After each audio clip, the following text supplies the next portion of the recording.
Olá, boa tarde, estamos chegando, o programa Gente que Fala está no ar, meio-dia em ponto, eu sou o Mauro Friesman, nossa audiência nos acompanha pela rádio Trianon AM 740 de São Paulo, pela rádio Universal AM 810 de Santos, e você também nos vê simultaneamente pelas redes sociais, imagens do Instagram, do Facebook e do YouTube. Aquele convite diário para você seguir a gente, curtir, compartilhar os nossos conteúdos e interagir com o programa. Vai o número do WhatsApp, 973350038, mais uma vez, 973350038, e nas redes sociais, não se esqueça, marque sempre a hashtag Programa Gente que Fala. Hoje é quinta-feira, mais uma edição do Gente do MPD que Fala, é uma parceria nossa, todas as quintas, com o movimento do Ministério Público Democrático e o apoio da Câmara Brasileira de Diagnóstico Laboratorial. Vamos escalar aqui o nosso time de hoje, dos nossos convidados, para a análise e o debate dos nossos assuntos. Primeiramente, o doutor Marcelo Rosa, advogado eleitoralista, palestrante. Tudo bem, doutor Marcelo Rosa? Boa tarde. Boa tarde, obrigado aí pela atenção, obrigado a todos, boa tarde a todos, aos ouvintes, obrigado pelo convite. Muito obrigado pela presença. Eu também apresento aqui para a nossa conversa de hoje Simone Arede, presidente da Associação Mães Metabólicas. A Simone é defensora dos pacientes com doenças raras junto ao Congresso Nacional, Anvisa e Ministério da Saúde. Simone, boa tarde, tudo bem? Seu microfone, Simone. Boa tarde, obrigado pelo convite. Obrigado pela presença, Simone. Também com a gente, Irineu Grimberg, ex-presidente da Sociedade Brasileira de Análises Clínicas, diretor da Lab Farm Consult.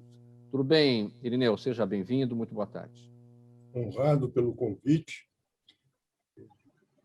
Hoje nós temos uma infinidade de temas a serem discutidos e todos estão na primeira linha. Todos estão na ordem do Dia da Sociedade Brasileira, doutor Irineu. Se nós formos ter uma panorâmica de tudo que está acontecendo, acho que não vamos terminar o programa. Ou prolongar, quem sabe. Mas fico à disposição de vocês. Vamos tentar aqui promover o nosso debate e levar os esclarecimentos para a opinião pública. Olha, nós teremos também, já, o doutor Rui Fernando Gomes Leme Cavalheiro, procurador do Trabalho, tutor e professor da Escola Superior do Ministério Público da União. Doutor Rui Fernando, que é associado ao movimento do Ministério Público Democrático, também estará com a gente. Já ele vai se conectar para essa nossa conversa, para análise e debate dos temas de hoje. Enquanto isso não acontece, vamos seguindo por aqui. Nosso primeiro assunto, o ministro da Advocacia Geral da União, André Mendonça, defendeu ontem a realização de cerimônias religiosas com público, ainda que em número restrito. Ele falou no julgamento do Supremo Tribunal Federal sobre o tema, realizado após decisões discordantes entre os ministros Gilmar Mendes, que é contra a liberação, e Cássio Nunes Marques, que é a favor. O julgamento diz respeito a decreto do Estado de São Paulo que impede, desde o dia 15 de março, a realização de qualquer evento público, inclusive religioso, como forma de combate à pandemia de Covid-19. Doutor Marcelo, eu começo com você esse tema sobre essa questão da liberdade de religião e de culto. Qual que é o seu entendimento sobre isso? Estamos sem essa liberdade de religião e de culto neste momento? Sim ou não? Não, não estamos. Não estamos sem essa liberdade de culto. O que eu entendo é o seguinte, tivemos uma polemização aí, desculpa, com o devido respeito, absurda, porque vamos lembrar que a própria Lei 13.979 de 2020, promulgada pelo próprio presidente da República, deu competência a governadores e prefeitos para determinarem atos de combate à pandemia. E essa competência foi, inclusive, certificada pelo Supremo Tribunal Federal no ano de 2020, quando já assegurou autonomia aos estados e municípios para tomar as medidas de combate à Covid, inclusive restrições a atividades religiosas. Portanto, os municípios e estados podem sim vedar atividades religiosas, porque o nosso Estado é laico. O que foi impedido foi apenas que se realize aglomeração em locais de culto religioso, tá certo? Infelizmente, nesse momento, vivemos uma pandemia em prol da saúde pública. O que se sustenta é a vedação dessas atividades envolvidas com aglomeração de pessoas de culto religioso. E trago uma situação interessante que eu vi hoje no noticiário.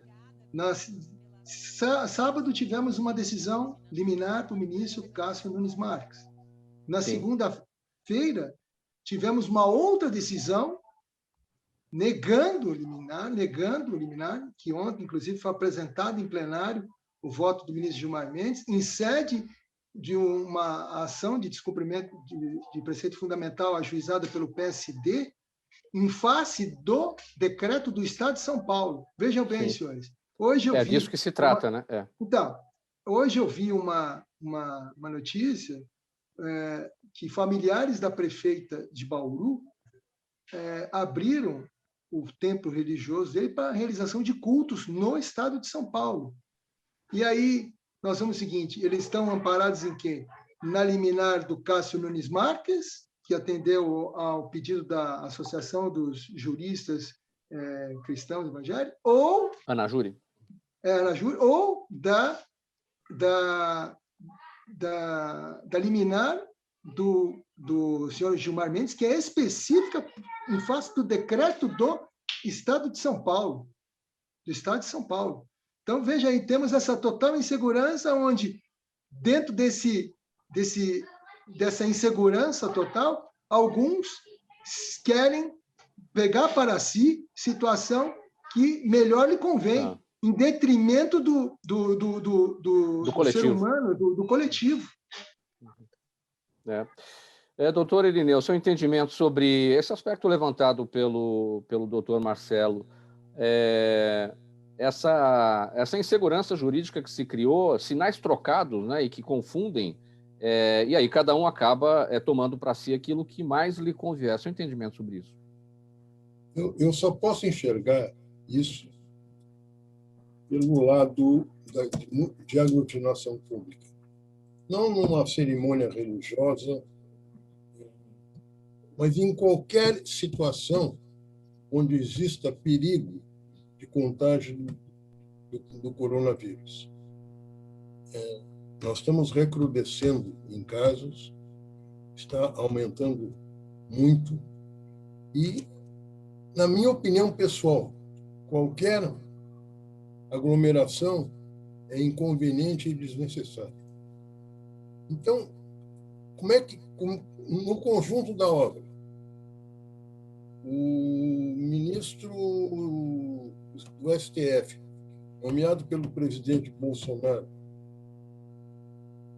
talvez numa forma até de gratidão pela nomeação, está abrindo os templos para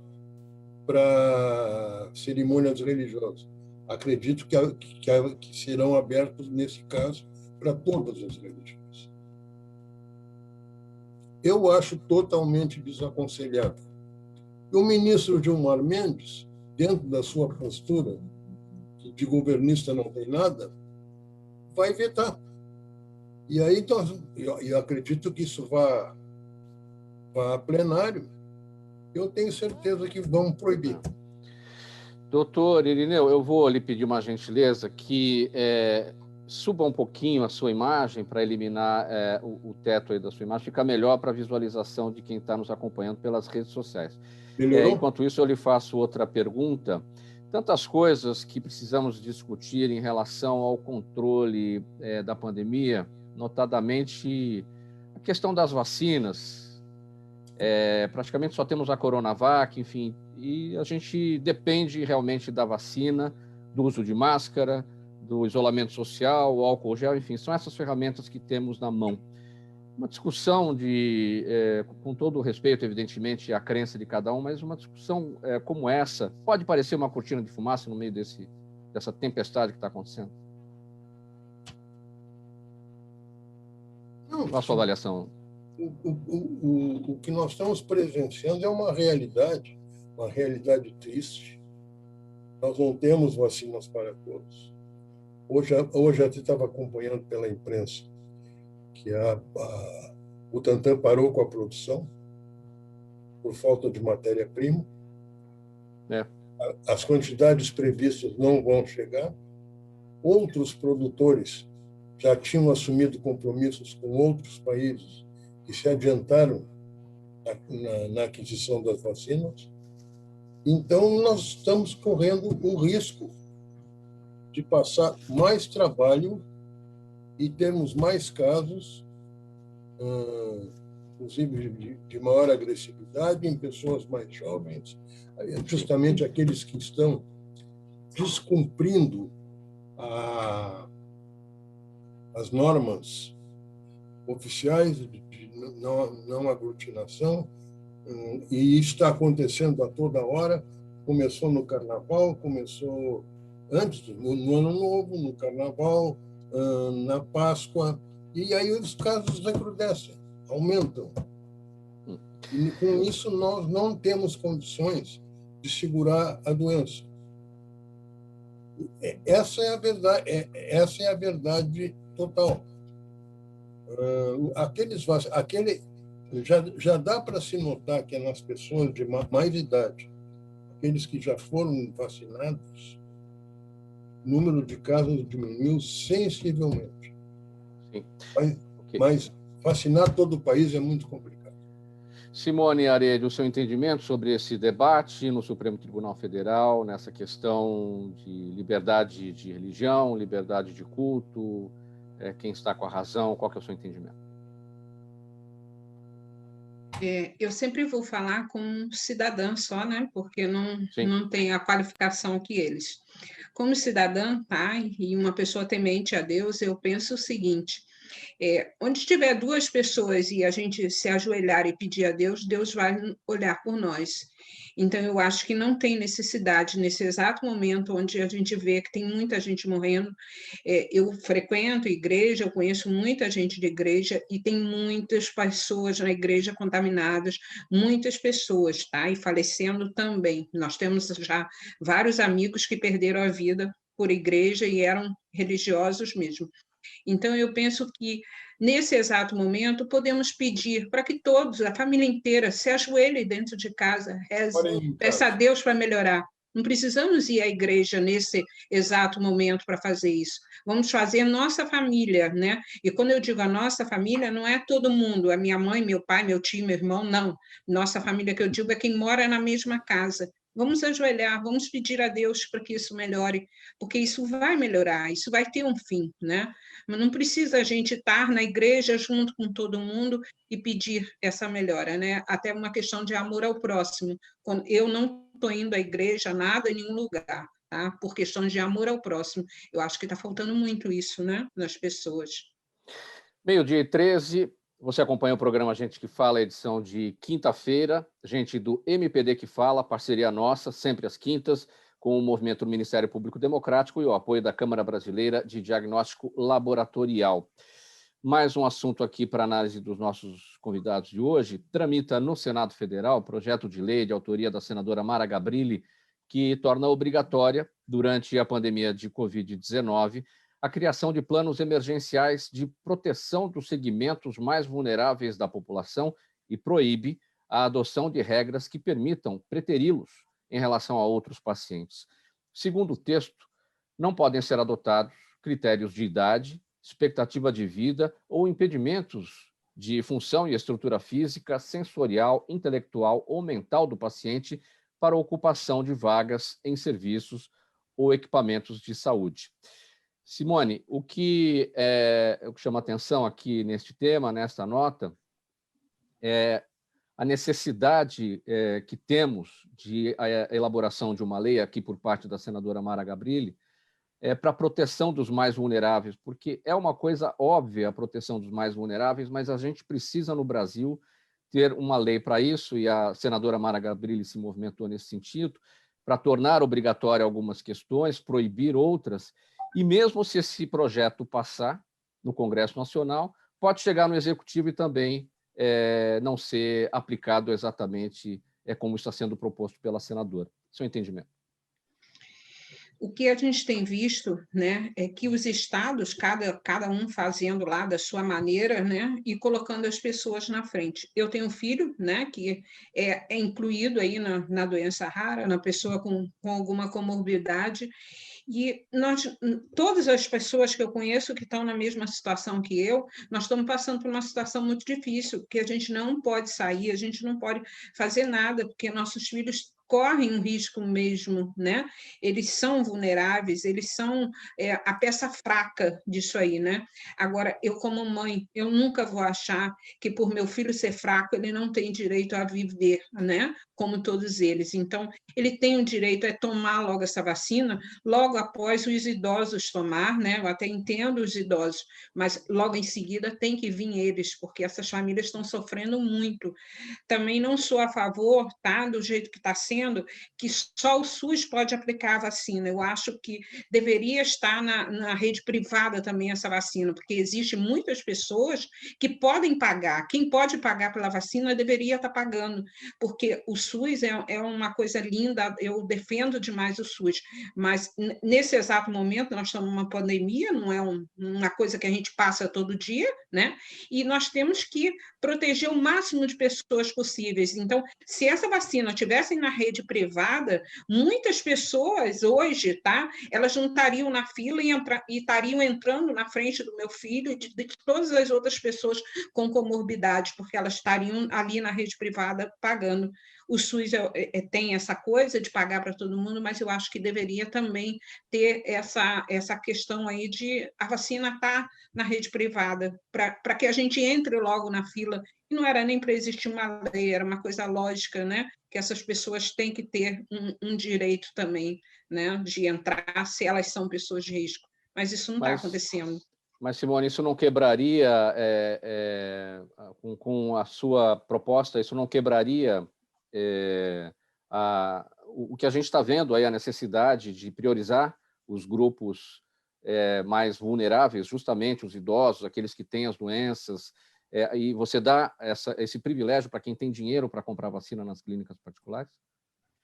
Eu penso já de uma maneira diferente. Eu acho que nós vamos chegar mais rápido na fila, porque quem está na frente, tá, e tem dinheiro para pagar, ele vai pagar. Então, essa fila vai andar mais rápido para quem realmente precisa, né? Porque a vacina tem pouca, né? Não tem vacina para todo mundo. Então, quem realmente precisa está demorando muito para chegar a nossa vez. E aquelas pessoas que podem pagar, elas vão ter uma fila diferente. Tudo bem, não é o justo, né? Mas eu estou pensando em chegar na fila o mais rápido possível, né? E essa, para mim, é a maneira que eu consigo enxergar, que vai ser a maneira mais rápida, né? E pelo que foi aprovado aí nos últimos dias, a gente tratou dessa questão ontem, a legislação agora prevê que as clínicas particulares possam comprar, mas doando a metade ou melhor, as empresas podem comprar, doando a metade dessa compra para o Sistema Único de Saúde, dentro do Programa Nacional de Imunização, e a outra metade elas aplicariam nos seus colaboradores nesse momento. Só que também tem o seguinte, não temos vacina, quer dizer, mesmo que se leve em consideração essa possibilidade, não tem onde buscar. E os laboratórios que já têm contratos com o governo ou com os governos dos diversos países têm que cumprir primeiro essa entrega para depois entregar para as empresas, né? Então, de qualquer maneira, não teríamos vacina, né? A gente está numa situação bastante delicada. Seu entendimento. É difícil, né? Mas vamos lá, doutor Rui Fernando agora já está com a gente. Vou apresentá-lo, doutor Rui Fernando Gomes Leme Cavalheiro, procurador do Trabalho, tutor e professor da Escola Superior do Ministério Público da União, associado ao MPD. Boa tarde, doutor Rui, procurador, tudo bem? Boa tarde, Paulo, tudo bem? Boa tarde, doutor Irineu, doutor Marcelo, Simone, boa tarde a todos. Desculpe um atraso, problema com o link aqui. Vamos lá, vamos seguindo. Eu já quero colocá-lo nesse debate, nessa discussão sobre este projeto de lei da senadora Mara Gabrilli, que obriga a criação de plano de proteção a grupos vulneráveis à Covid.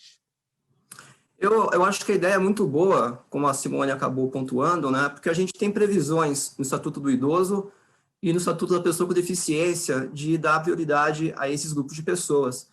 mas a gente vê que, assim, nessa situação extrema, uma pandemia, a gente percebe que tem outras situações que também são necessitadas de ter uma priorização no trato.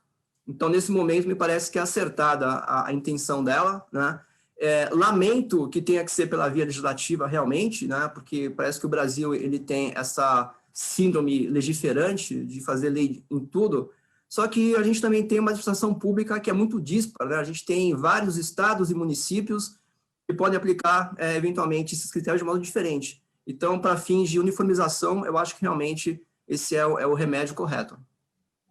Sim. Doutor Irineu, seu entendimento sobre esse tema? Uma situação complicada, bem complicada mesmo, porque evidentemente que os mais vulneráveis têm que estar na frente. Isso é imutável. Entretanto, quem são os mais vulneráveis? Existem os mais vulneráveis por comorbidades, existem os mais vulneráveis por falta de alimentação, por pobreza, existem os mais vulneráveis por outras tantas razões, profissionais de saúde. Então, nós temos que olhar. É muito difícil, na minha opinião, estabelecer uma regra.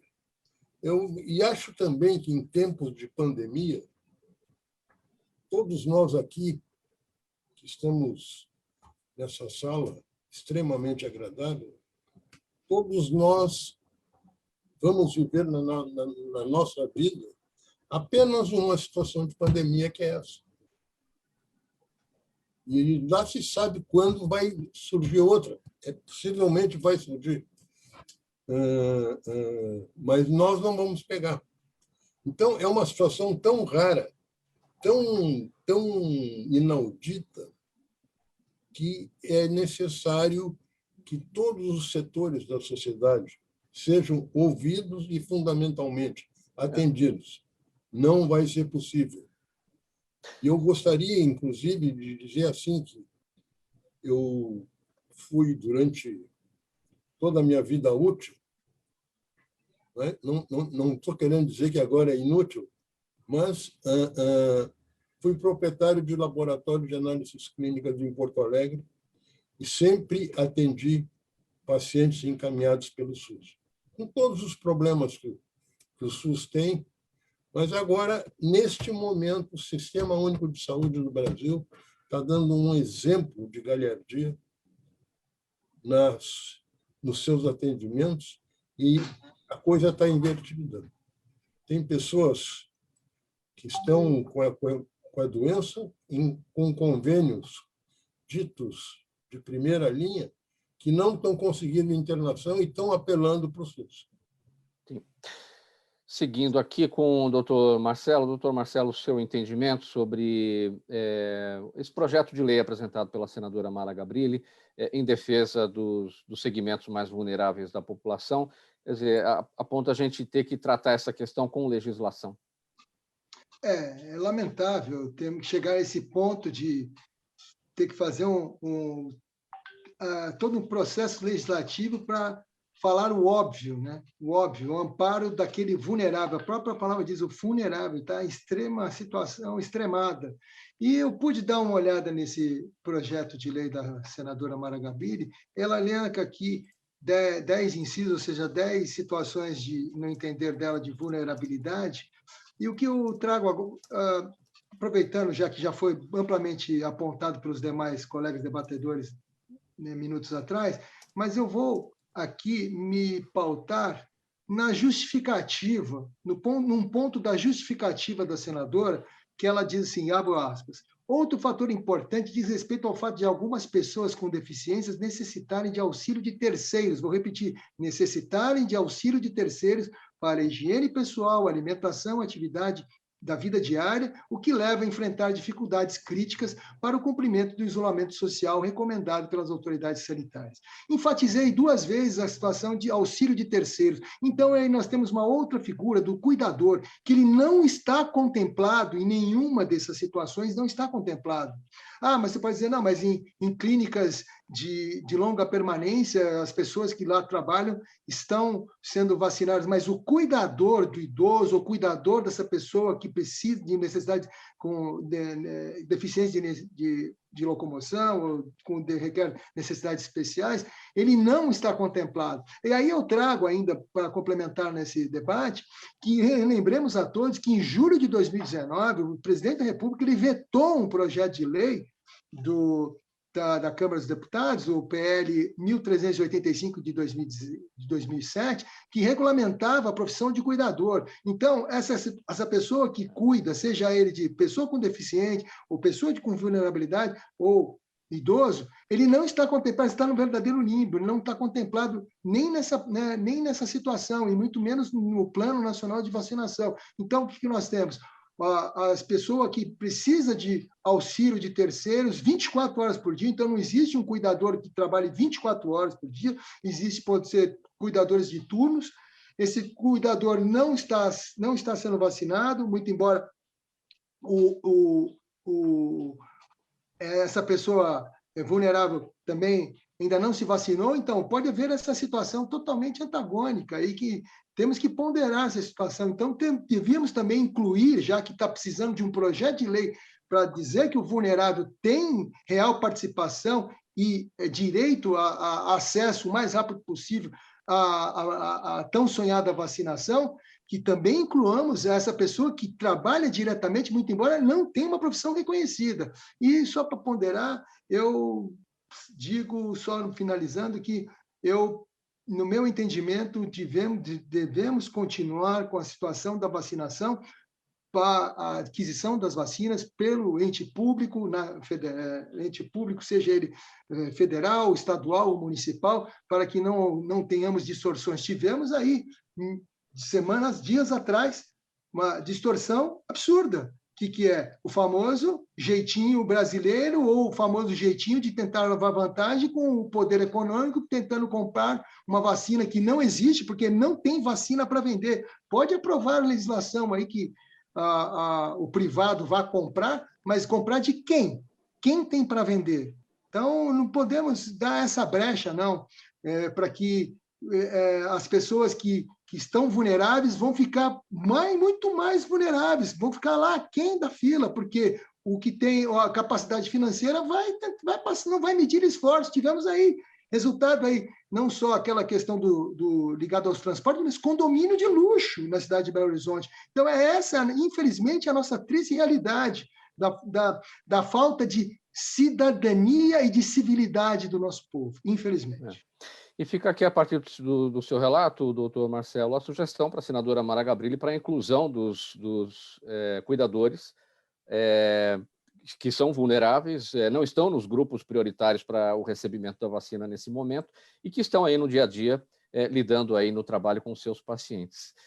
Passando aqui para o próximo tema. Antes disso, minha gente, 12h29, você acompanha essa edição do programa Gente que Fala de quinta-feira, gente do MPD que Fala, parceria nossa com o movimento do Ministério Público Democrático e o apoio da Câmara Brasileira de Diagnóstico Laboratorial. A gente vai para um intervalo, em 1 minuto a gente retorna. Até já. Está precisando de certificado digital? A SP Certificados é especializada para atender micros e grandes empresas de forma simples, rápida e descomplicada, com preços a partir de R$ 149.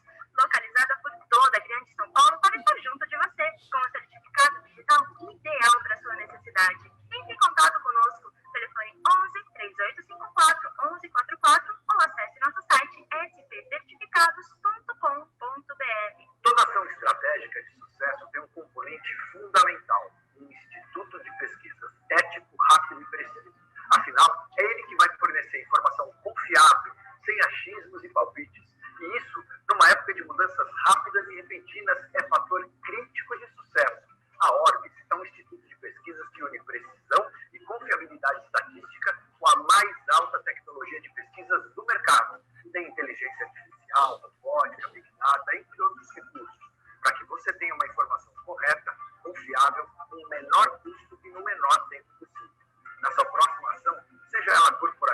política, comece pela ordem, porque com a informação correta, você vai mais longe, mais rápido e com mais segurança.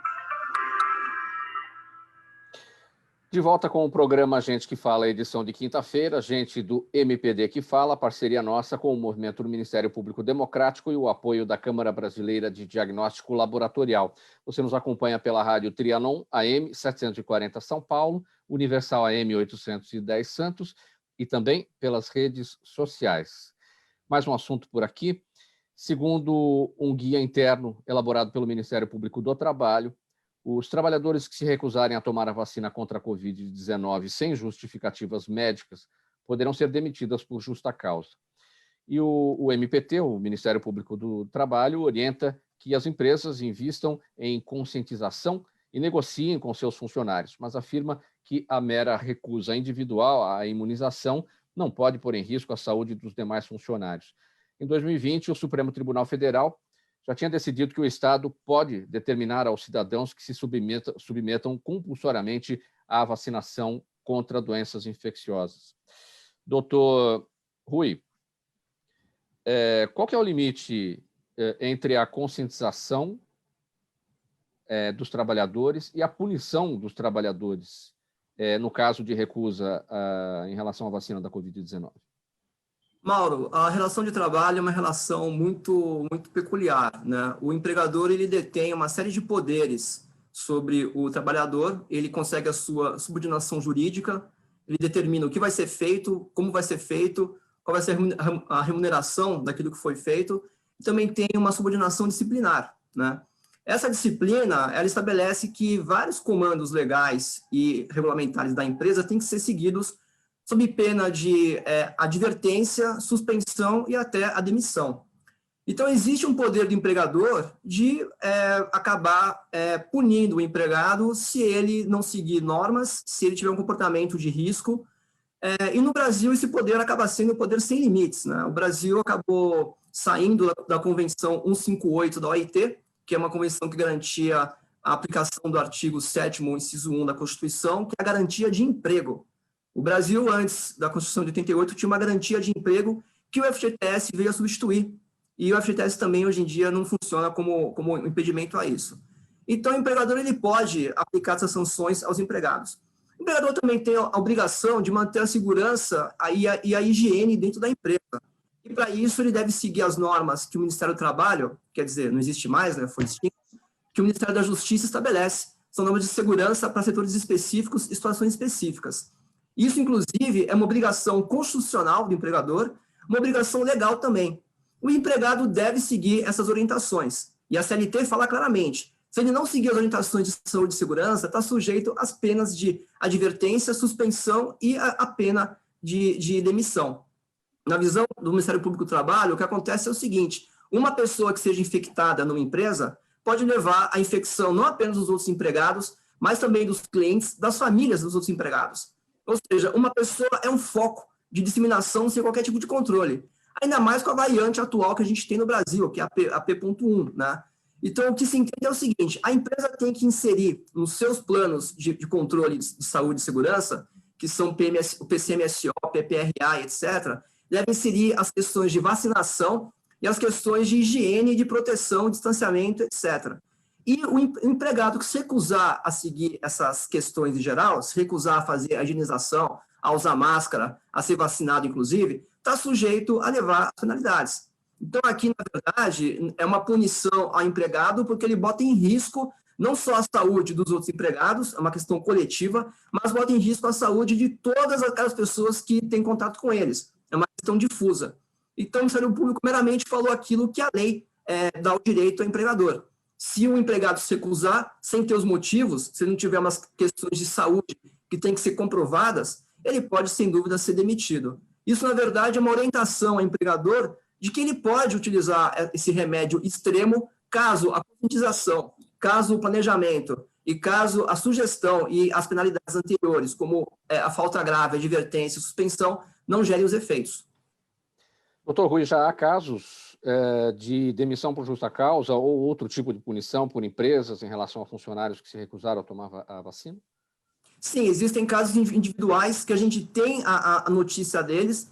Não existem ainda, sob o meu conhecimento, investigações nossas sobre esses temas, mas a gente ouve comentários, sim, que a pessoa se recusou a usar máscara, a pessoa se recusou a manter distanciamento, e o empregador acabou, na verdade, demitindo. Como a vacinação ainda não está implementada, né, o Brasil, nesse momento, ele carece de uma estratégia de vacinação que seja eficiente, né? A gente não tem uma política pública de vacinação nesse momento que faça com que realmente o Brasil tenha vacinas e tenha vacinação e tenha exemplo de vacinação do poder público. Como isso não está ainda implementado, é difícil estabelecer nesse momento a punição.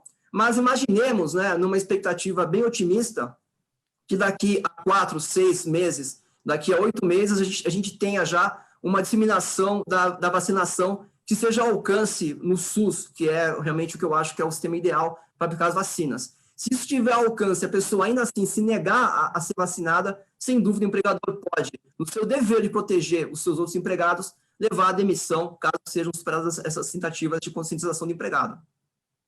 Agora, isso está pacificado? O trabalhador que se negar a receber, se negar a tomar vacina, ele pode ser demitido por justa causa? Isso é definitivo ou tem algum limbo aí, alguma brecha, alguma coisa aberta, alguma ponta solta que pode dar algum tipo de atrito, aí, de confusão entre empresas e funcionários e problemas até depois na justiça após um desligamento por conta disso? Veja bem, Mauro, tudo no direito tem a chance de ser problematizado. Qualquer coisa pode levar a uma situação boa ou ruim. O que a gente fez foi emitir uma orientação. Orientamos que assim se haja, e a gente espera com essa orientação conscientizar sindicatos, tanto de empregadores quanto de empregados, os empregadores e o judiciário, de que as medidas têm que ser aplicadas. E, sem dúvida, claro, também os trabalhadores. Mas essa orientação, ela não tem o poder de levar qualquer uma das partes da relação de emprego a seguir as orientações e nem também a evitar que isso venha a ser discutido judicialmente. Então, ainda que o empregador siga a nossa orientação, se fundamente nela e demita eventualmente o empregado, sem dúvida isso pode vir a ser questionado na justiça. Eu não duvido de que haja questionamento e de que haja, inclusive, alguma reversão dessa justa causa, né? A gente tem que ver que mesmo com lei, e a lei tem esse poder vinculante muito maior do que a nossa orientação, mesmo com lei, mesmo com Constituição, mesmo com convenções internacionais, com súmulas do STF, ainda existe quem as contrarie e tem decisões judiciais também que as contrariem. Então, imagino que esse espaço para discussão e para o casuísmo vai estar aberto, sem dúvida. Certo. A Simone tinha me pedido a palavra aqui ainda em relação ao tema anterior. Nós falamos do projeto da senadora Mara Gabrilli em relação aos vulneráveis. Simone, você quer concluir aí o seu raciocínio? Quero sim, porque às vezes a pessoa pode ter ficado com uma má impressão quando eu digo que deveria ter vacina na rede privada, tá? Eu vivo isso todos os dias, estou vivendo isso hoje, tá? O SUS não tem condições de dar as medicações que a gente precisa, tá? Para os pacientes de doença rara, muitos deles morrem e vão a óbito, tá? Porque eles não têm acesso ao tratamento. E o que a gente ouve é que o cobertor é curto, não dá para cobrir todo mundo. Então, eu penso, por isso eu falei isso, tá? Porque se o SUS não tem dinheiro, tá? Para comprar um remédio que possa fazer com que meu filho sobreviva ou tenha uma qualidade de vida melhor, agora mesmo estamos com uma consulta pública aberta no Ministério da Saúde com relação a isso. Se ele não tem dinheiro para cobrir tudo isso, se o cobertor é curto, por que não abrir, então, para que essas pessoas que tenham condições ajude o SUS? Porque se essas pessoas pagarem por suas vacinas, elas vão ajudar o SUS, se elas têm condições. É porque, desculpa eu falar isso, é porque eu vivo essa realidade, tá? Hoje, nesse exato momento, meu filho está sem remédio, porque o SUS não teve dinheiro para comprar, para dar, né? A doença do meu filho já foi incorporada há 2 anos atrás e até hoje não houve pactuação de quem vai pagar pela medicação. Com 2 anos, eu estou com uma criança, tá, de 6 anos, no Rio Grande do Sul, que está sem medicação, o menino corre risco de vida porque eu não tenho dinheiro para comprar, né? Então, se não tenho dinheiro, por que não abrir e quem tem mais ajudar quem tem menos, né? A minha ideia era exatamente essa, pode ser por eu não ser uma gestora, eu ser uma mãe, eu penso às vezes um pouco diferente, não tem essa lógica de gestora, né? Eu tenho a lógica de uma mãe, né? Aí, desculpa, eu não quero que ninguém seja privilegiado, nem que ninguém entre na fila de ninguém. Por mim, todos eles teriam direitos iguais, seria para todos, né? Mas eu vejo que eles não têm dinheiro, né? E os entendimentos Desculpa, estão postos. Simone, fazendo um contraponto aqui à opinião, ao entendimento do doutor Marcelo, né? Bom, vamos seguir aqui com mais um tema, faltando 20 minutos para uma, nessa edição do programa Gente que Fala, gente do MPD que Fala, parceria nossa com o movimento do Ministério Público Democrático, todas as quintas-feiras por aqui. A sexta turma do Superior Tribunal de Justiça fixou a competência da Justiça Federal, do Distrito Federal, para julgar as ações da Operação Falso Negativo, que foi deflagrada em julho do ano passado. As investigações apuram fraudes na compra de testes rápidos para a Covid-19 e culminaram na prisão da cúpula da Secretaria da Saúde à época, inclusive do então secretário Francisco Araújo. O processo estava sendo conduzido pelo Tribunal de Justiça do Distrito Federal, que chegou a aceitar denúncia contra 15 acusados. Bom, trata-se aqui, essa decisão é resultado de um pedido da defesa do ex-secretário, né, Francisco Araújo, e o Ministério Público investiga um prejuízo estimado de pelo menos 18 milhões de reais. A questão do direito aqui primeiro, doutor Marcelo, depois eu vou ouvir a questão da saúde com o doutor Irineu. O que é que muda com essa transferência dos trabalhos do Tribunal de Justiça do Distrito Federal para a Justiça Federal, lá do Distrito Federal? Provas podem ser anuladas, decisões já tomadas podem ser canceladas também? Então, a máxima do direito é que ninguém pode ser julgado por um juízo incompetente. Então, o Superior Tribunal de Justiça declarou a incompetência da Justiça Estadual, a Justiça de âmbito estadual no Distrito Federal, para analisar dar prosseguimento a essa ação, inclusive onde já tinha havido um recebimento de denúncia contra os réus que foram denunciados pelo Ministério Público. Sendo que, ao determinar a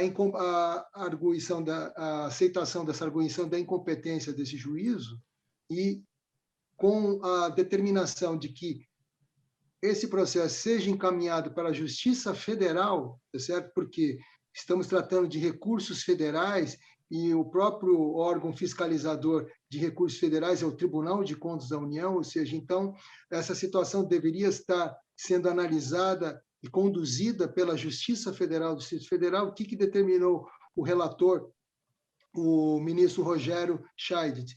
Determinou que o processo seja encaminhado à Justiça Federal de Brasília e o juízo que for determinado para análise desta ação vai ser competente para analisar se todas as provas que foram realizadas naquele procedimento, se ele vai convalidá-las, ou seja, vai determiná-las como válidas ou não, se vai regredir a estaca zero. Então, aí agora a situação de prejuízo ou não vai verificar agora desse andamento processual com a análise da autoridade judicial competente, que é um dos juízes das varas federais do Distrito Federal, tá certo? Então, o prejuízo hoje, a princípio, pode ter havido de alguns dias aí da retomada dos processos, para que o juiz que for competente para analisar vai reconhecer ou não a validade dessas provas que foram realizadas no processo, apenas isso.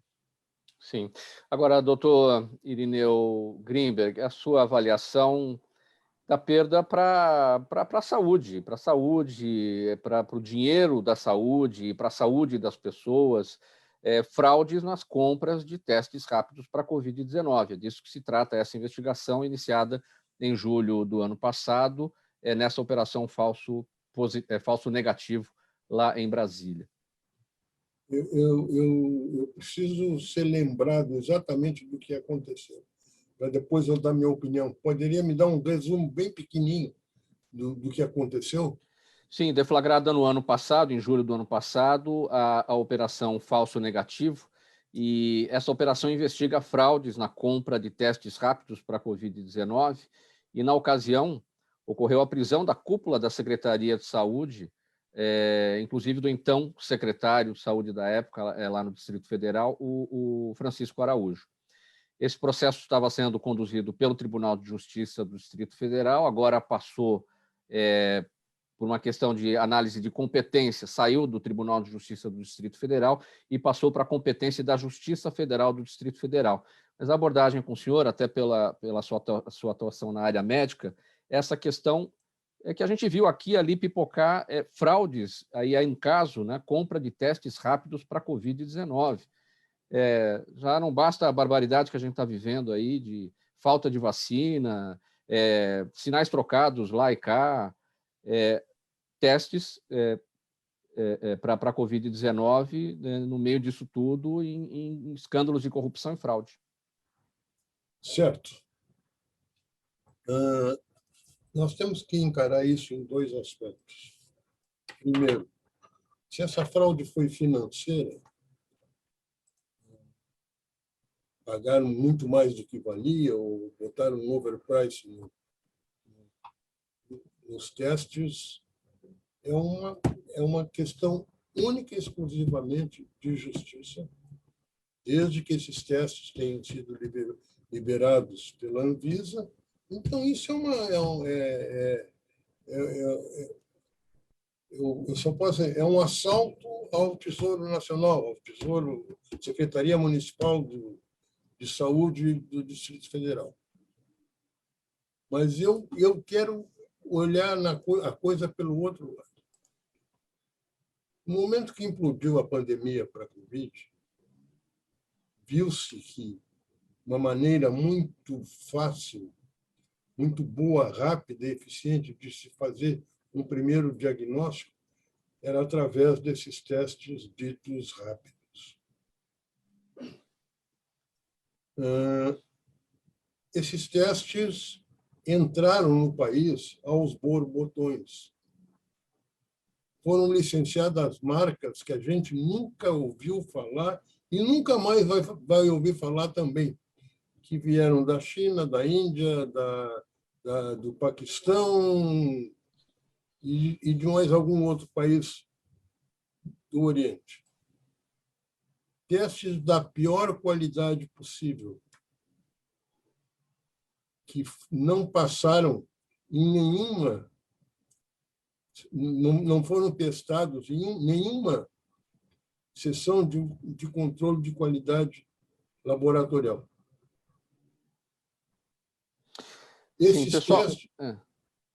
Esses testes circularam muito tempo por aí, dando resultados falsos, mal manipulados, porque a Anvisa, justificando a situação de pandemia, abriu a realização desses testes para um determinado número de estabelecimentos que não tinham competências para executá-lo. Eu prefiro enxergar a coisa mais por aí, porque fraudes, eu posso lhe assegurar, isso aconteceram em vários setores, fraudes financeiras, com respiradores, com medicamentos, enfim. Isso é uma coisa que a gente pode dizer assim, aqui, parece que todo mundo pensa, aqui no Brasil pode. Mas eu quero me fixar mais na qualidade dos testes horrorosos que entraram no país e foram utilizados por um bom tempo e foram eliminados por erros, por má manipulação, e muitos executores foram excluídos do sistema. A Anvisa criou uma RDC 377 que permite, enquanto durar a epidemia, que outros estabelecimentos que não os laboratórios executem esses testes. RDC 377. Pessoal, faltando 11 minutos para 1, a gente já tem perguntas da nossa audiência. Eu vou pedir brevidade a todos para a gente conseguir cumprir cada uma delas.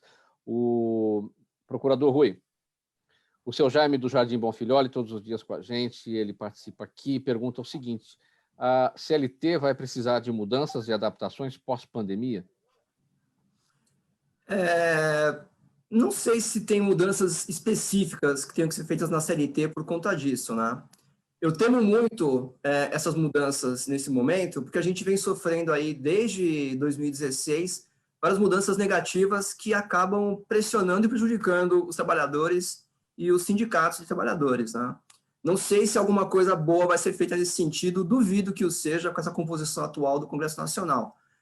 O que a gente tem utilizado como operadores do direito são as normas que estão compiladas de proteção à saúde, especialmente dos municípios e dos estados, né?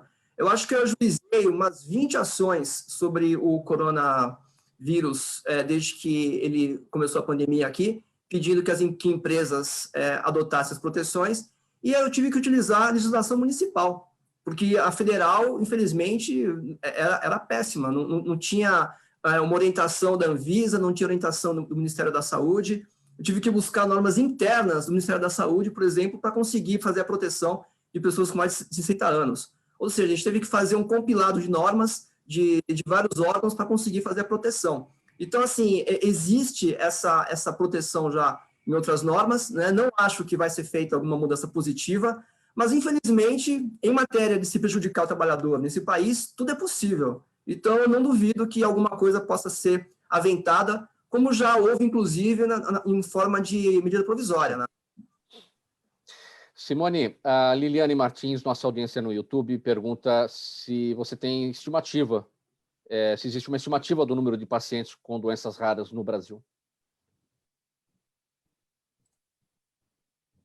Microfone. Simone, microfone. Existem várias estimativas, né? Mas não se tem uma certeza muito grande, porque nós não temos aqui alguma coisa que faça realmente um cadastro, né? A gente estima-se que tenha pelo menos uns 10 milhões de pacientes com doenças raras, mas isso é uma estimativa, não temos aqui um cadastro no Brasil das pessoas com doenças raras, né?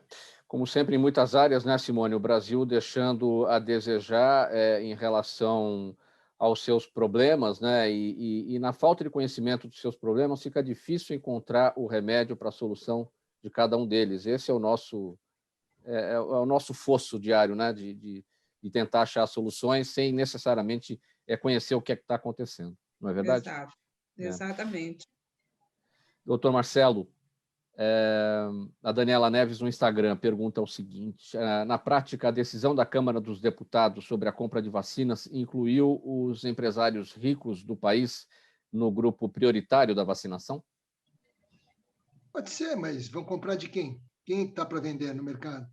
Temos aí a questão da própria China, que está com essa interrogação se vai mandar insumos para o Butantan, que já está acordado, devido ao aumento do número da vacinação na China, tá certo? Então, essa situação, hoje, liberando para entidades privadas, eu entendo que seria hoje, num curto prazo, inócuo, porque vão comprar de quem? Não tem por onde comprar. E aquilo que nós já tratamos, né? Aquilo que os laboratórios já se comprometeram em fornecer para os governos, isso está na ponta da fila. Então, para que a iniciativa privada possa comprar, é necessário primeiro atender o governo, né? O poder público. E trouxe esse exemplo aí do laboratório que já com contrato vigente em vigor com o laboratório do Butantan, com a parceria, correndo o risco de não envio para poder atender o consumo local deles. Temos outra pergunta aqui, doutor Irineu. A Vera Lima, nossa audiência no Facebook também, sempre participando aqui com a gente, ela pergunta se as análises químicas no Brasil são dependentes de componentes importados. Nós hoje já temos um bom parque produtor de equipamentos. Na verdade, todas as marcas são criadas no exterior e fabricadas por empresas aqui sob licença. Mas o que nos falta ainda é uma instituição de pesquisa que se pudesse dedicar tempo e dinheiro, que fosse ligado a alguma fundação, a um grupo universitário, ou coisa parecida, para que a gente pudesse ter equipamentos criados, fabricados e vendidos aqui no Brasil, ou exportados também. Mas equipamentos não faltam. Hoje, a produção de novos equipamentos mais modernos, a obsolescência é muito rápida hoje. Mas são muito caros e os valores de remuneração pagos pelo maior comprador de serviço, que é o SUS, e os demais convênios, não consegue cobrir os custos desses equipamentos. Vou dar um exemplo só que eu gosto muito de dar, que é uma dosagem de glicose no sangue que todo mundo precisa e uma pessoa que não seja diabético vai fazer pelo menos umas 20 vezes na sua vida. O diabético, muito mais. O SUS remunera a R$ 1,85. São valores assim irrisórios que deixam uma margem de ganhos muito parecido com zero. O nosso tempo se esgotando já, chegando ao final essa edição do programa Gente que Fala. Doutor Irineu está com a palavra. 5 segundos para a sua despedida. Bem breve, por favor, doutor. Bom, eu quero agradecer o convite. Eu acho que neste momento a gente tem assuntos de sobra para discutir. É um momento totalmente inédito. E quero cumprimentá-los pela organização do programa, pelo alto saber dos companheiros que aqui tiveram, junto comigo. E me coloco muito obrigado. Você sempre que... Obrigado. Simone Arede, sua palavra final, bem breve, 5 segundos. Que todo mundo, né, pense um pouco, se ajoelhe em casa, né, reze, ore, peça a Deus, mas que ela não precise ir para uma igreja cheia de gente e aumentar essa contaminação. Muito obrigado. Doutor Marcelo Rosa, sua despedida. Obrigado pelo convite, boa tarde a todos e vamos ser mais solidários e termos mais engajamento em cidadania nesse momento que estamos vivendo. Obrigado, fiquem com Deus. Palavra final, procurador Rui. Agradeço o convite aqui. Obrigado, Mauro, por estarmos aqui de novo. Agradeço aos meus colegas que estão aqui nesse evento. E queria dizer que a gente tem que defender o SUS. Se não fosse o SUS, essa pandemia no Brasil ia ser muito mais genocida do que ela é. O SUS também tem uma função de vigilância sanitária. A gente atua com isso na nossa atuação no Ministério Público do Trabalho. E se não fosse essa vigilância municipal que faz parte do SUS, sem dúvida o resultado seria muito pior do que é. E isso, infelizmente, é possível. Obrigado. Muito obrigado pela presença de todos nesta edição do programa Gente que Fala de quinta-feira. Gente do MPD que Fala, parceria nossa com o Movimento do Ministério Público Democrático e o apoio da Câmara Brasileira de Diagnóstico Laboratorial. Com a gente hoje estiveram o Dr. Rui Fernando Gomes Leme Cavalheiro, procurador do Trabalho, o advogado eleitoralista Dr. Marcelo Rosa, a Simone Arede, presidente da Associação Mães Metabólicas, e o Dr. Irineu Grimberg, que é diretor da Lab Farm Consult. Na mesa de som com a gente hoje o Neildo Neres, Sérgio Souza, gerente técnico da Rádio Trianon, Mauro Friesman, apresentação, pauta e redação Pedro Esquiavon, diretora de produção Zenilda Salvato, a direção-geral do programa do jornalista Fausto Camunha, e do outro lado do Gente que Fala, sempre você, ouvinte e também espectador, a razão da nossa presença aqui todos os dias. Obrigado pela audiência, valeu minha gente. Amanhã tem mais, faltando 1 minuto para 1. Tchau.